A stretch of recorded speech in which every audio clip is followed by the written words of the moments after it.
So today, we're diving into a real literary paradox. We're talking about a novel that's hailed as an absolute masterpiece, but it was also banned for centuries because of its scandalous content.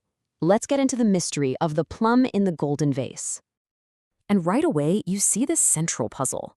On the one hand, people call it a canonical masterwork, a book that totally changed literature. But on the other hand, it's been suppressed since way back in 1611 for being, well, dangerously explicit. So what's the deal? Is it a brilliant piece of social realism, or is it just erotic fiction?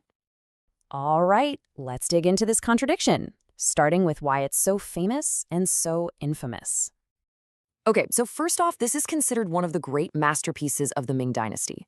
It was a total game changer because it shifted the focus away from these grand, epic heroes and zoomed in on the complicated social world of the elite. You could say it basically invented the novel of manners, a story that's all about the customs and daily lives of a specific class. But, and this is a big but, its incredibly graphic descriptions of sex and corruption got it banned almost immediately. And that kicked off a debate that's been going on for 400 years. Now, to really get this book, you have to get the world it came from.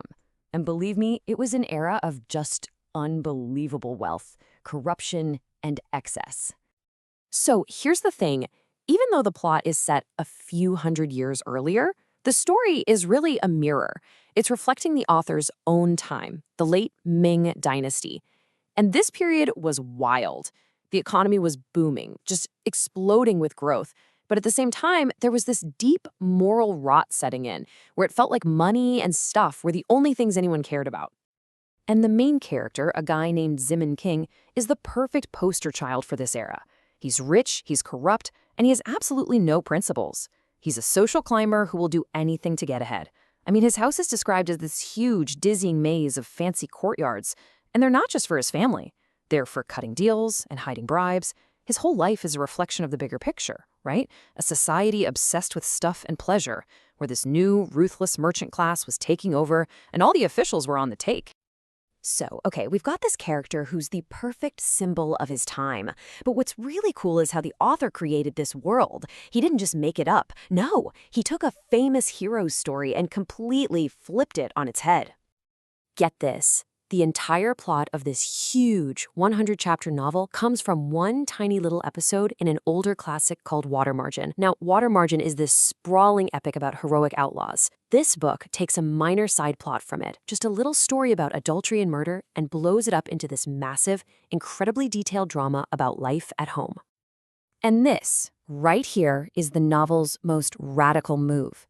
It takes a couple of minor villains from that hero story and makes them the complex main characters. In Water Margin, Zimin Cheng and his lover Pan Jin Lian are just flat, one-dimensional bad guys who get killed off by a hero pretty quickly. But in this book, they become the psychologically complex, morally gray center of the whole thing.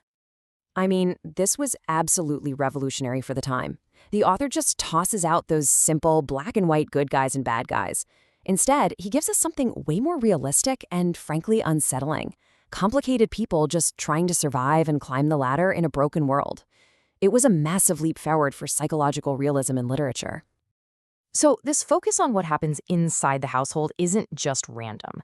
It's actually built on a very deliberate and powerful structure.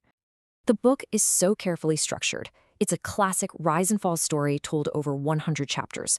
For the first half, we just watch Zimin Cheng get more and more powerful, more and more wealthy. It's incredible. But then, right around the middle, the whole thing pivots. And for the rest of the book, we just watch his entire household slowly, catastrophically, and inevitably fall apart. This whole structure taps into a classic theme in Chinese literature called the spring dream. The idea is basically that huge success and wealth are like a beautiful dream.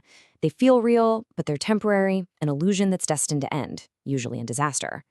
So the novel isn't just telling a story. It's like it's keeping a detailed ledger, a moral accounting, showing how every single choice leads to a consequence you just can't escape.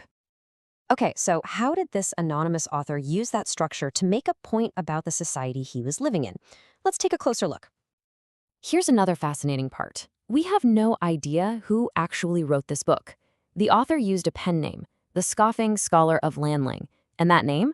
It's a huge clue. By calling himself a scoffing scholar, he's telling us exactly what his perspective is.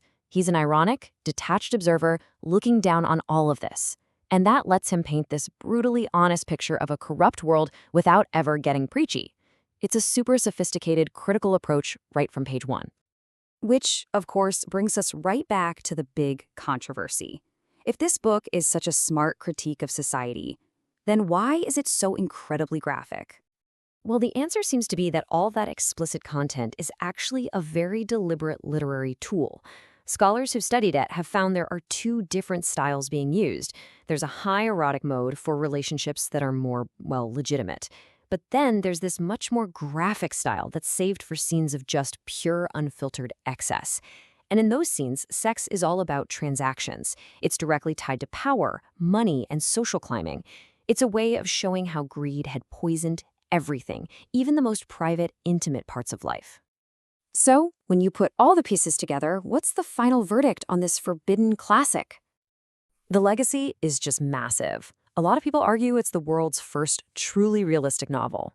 It pioneered using everyday language, the way people actually talked, to explore really deep, complex psychology. It's also this incredible political allegory, right?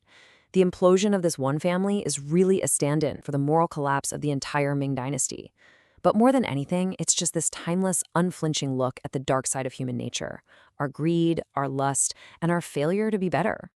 So, in the end, The Plum in the Golden Vase is so much more than its scandalous reputation. It's a masterpiece of realism, a deep political critique, and a truly universal tragedy about what happens when the desire for wealth and pleasure goes completely unchecked. It shows that it leads, inevitably, to self-destruction.